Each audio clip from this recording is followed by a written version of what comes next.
Hello everyone, and welcome back. Let's jump right into our plan for the first module. We'll begin by introducing the concept of generative AI.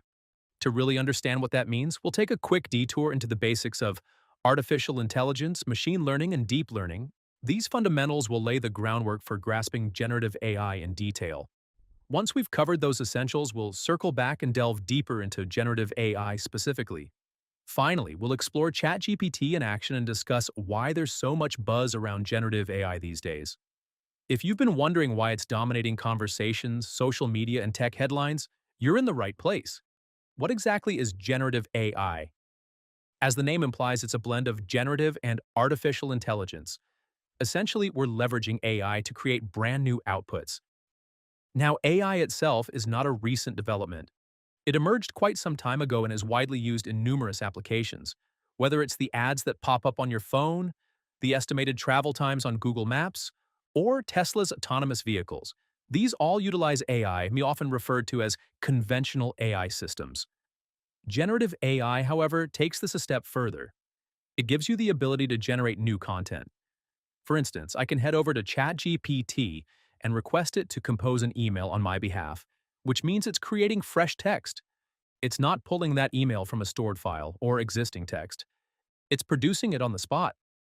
Similarly, I can use DALLE- another generative AI model, and ask it to create an image of a cat which it will generate for me. Or I can use GitHub Copilot, a coding assistant, to write a snippet of code.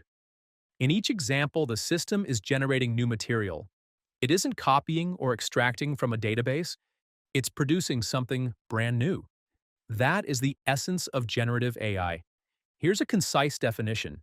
Generative AI represents an evolution of AI capabilities, distinguished by the fact that it can create content, whether that's text, images, audio, code, or even video. Conventional AI applications, like the ones I mentioned, mostly make predictions about data or categorize and analyze existing information. Generative AI, on the other hand, focuses on producing original creations.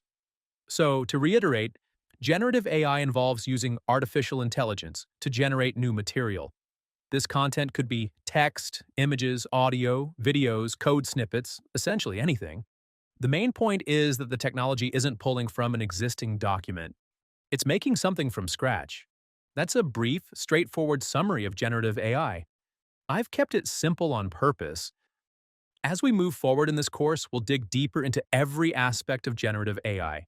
But to really understand it at a more advanced level, we first need to clarify what AI, artificial intelligence, is in a broader sense and how machine learning and deep learning function. These concepts serve as vital stepping stones before diving further into generative AI. So next, we'll explore AI, machine learning, and deep learning in detail. Once we've covered those fundamentals, we'll circle back to generative AI and dissect it even further. Let's move on to the next video. See you there. Thank you.